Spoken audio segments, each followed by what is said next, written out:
السلام عليكم ورحمة الله. إن الحمد لله والصلاة والسلام على رسول الله أما بعد. أعوذ بالله من الشيطان الرجيم. بسم الله الرحمن الرحيم. الحمد لله. আল্লাহ তাআলা দরবার লাখ শুকরিয়া যে আল্লাহ তাআলা আমাদেরকে এশারের সালাত জামাতে শহীদ আদায় করার তৌফিক দান করেছেন। আলহামদুলিল্লাহ। দরুদ ও সালাম বিশ্বনবী মুহাম্মদ রাসূলুল্লাহ সাল্লাল্লাহু আলাইহি সাল্লামের উপরে। আল্লাহুম্মা সাল্লি আলাইহি আল্লাহু বারিক আলাইহি। সম্মানিত উপস্থিতি, একটা কথা আমাদের সবসময় মনে রাখতে হবে।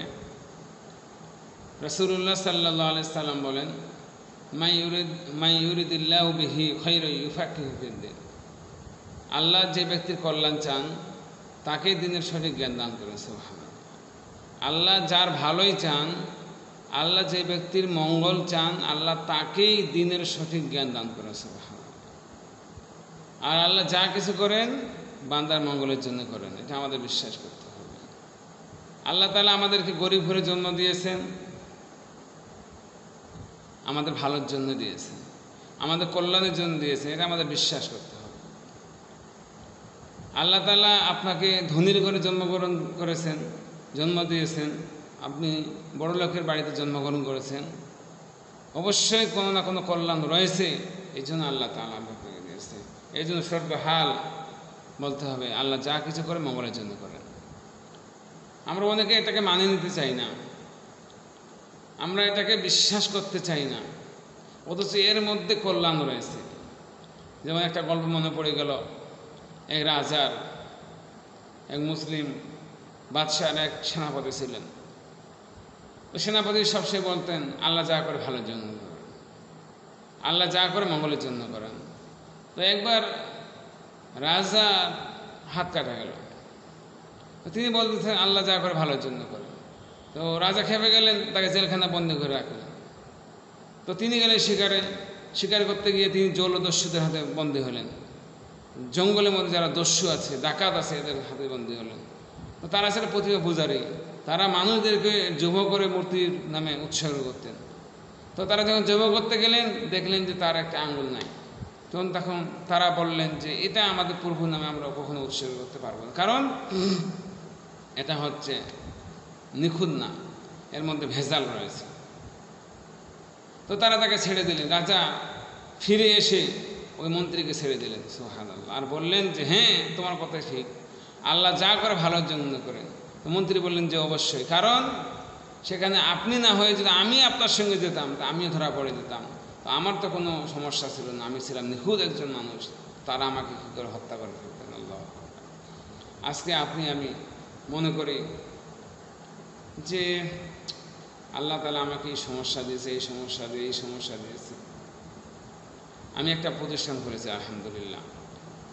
আপনারা জানেন সবাই যে গার্লস একটি মাদ্রাসা খুলেছি, অনেক ব্যয়বহুল খরচ, কিন্তু এরপর ধৈর্য ধারণ করে আছে যে ইনশাআল্লাহ আল্লাহ যা করে ভালোর জন্য করে, একদিন এই প্রতিষ্ঠান আমার বড় হবেই হবে ইনশাআল্লাহ। আমি আমার মনের মতো করে একটা প্রতিষ্ঠান গড়ে তুলবই ইনশাআল্লাহ। আপনারা দোয়া করবেন, আপনারা আমার জন্য দোয়া করুন, আল্লাহ তাআলা আমার এই প্রতিষ্ঠানকে যেন কবুল করে। আল্লাহুম্মা আমিন। আমার প্রতিষ্ঠানের নাম দারুত তাওহীদ ইসলামিক গার্লস একাডেমি। ইনশাআল্লাহ মনে বড় সাত, এরকম একটা প্রতিষ্ঠান গড়বো যেখান থেকে মেয়েরা কোরআন শিখবে, হাদিস শিখবে, নুরানি শিখবে, হাতের লেখা সুন্দর করবে, একদম আদর্শবান মা হিসেবে যাদেরকে কিছু উপহার দেবে, এরকম একটা প্রতিষ্ঠান করতে চাই। হে আল্লাহ, তুমি আমাকে কবুল করো, তুমি আমাকে হিম্মত দাও, তুমি আমাকে সাহায্য করো। আল্লাহুম্মা আনসুরনা ওয়া আনতা খায়রুন নাসিরিন, আল্লাহুম্মা আনসুরনা ওয়া আনতা খায়রুন নাসিরিন, আল্লাহুম্মা আনসুরনা ওয়া আনতা খায়রুন নাসিরিন, আল্লাহুম্মা রযুকনা ওয়া আনতা খায়রুর রাযিকিন, আল্লাহুম্মা রযুকনা ওয়া আনতা খায়রুর রাযিকিন, আল্লাহুম্মা রযুকনা ওয়া আনতা খায়রুর রাযিকিন, আল্লাহুম্মা আসফাহনা ওয়া আনতা খায়রুল হাফিজিন, আল্লাহুম্মা আসফাহনা ওয়া আনতা খায়রুল হাফিজিন, আল্লাহুম্মা আসফাহনা ওয়া আনতা খায়রুল হাফিজিন, ফাল্লাহু খায়রুল হাফিজা ওয়া হুয়া আরহামুর রাহিমিন। আমি বিশ্বাস করি ইনশাআল্লাহ আল্লাহ তাআলা এখন আমাকে পরীক্ষা নিচ্ছেন। ইনশাআল্লাহ একদিন আমার এই প্রতিষ্ঠান সর্বস্তরে সবার কাছে পৌঁছে যাবে ইনশাআল্লাহ। সেখান থেকে আদর্শবান সন্তান তৈরি হবে, আদর্শবান মা তৈরি হবে, আদর্শবান মেয়ে তৈরি হবে। তারা সারা পৃথিবীতে ছড়িয়ে ছিটিয়ে যাবে এবং কোরআন ও হাদিসের বাণী সবার কাছে পৌঁছে দেবে। আল্লাহ ততক্ষণ পর্যন্ত তুমি আমাদের জীবিত রাখো। আমার চোখে এরকম একটি সুন্দর প্রতিষ্ঠান দেখা যাওয়ার সৌভাগ্য দান করো আল্লাহ। আল্লাহ তুমি আমাদেরকে যত ভালো মাসে দূর করে দাও। অনেক সমস্যা, বিল্ডিংয়ে ভাড়া দিতে হবে, খাওয়া দাওয়ার ব্যবস্থা, এই সমস্যা, অনেক টাকা খরচ, কিন্তু সেই হিসেবে কোনো আদায় হচ্ছে না। তুমি ব্যবস্থা করে দাও যেন আমি প্রতিষ্ঠানকে আমি গড়ে তুলতে পারি। আল্লাহ তুমি আমাকে কিছু দিনের ভাইকে তুমি পাঠিয়ে দাও আল্লাহ, যারা এই দিনের কাজে আমাকে সহযোগিতা করবে। আল্লাহ তুমি আমাদের কবুল করো।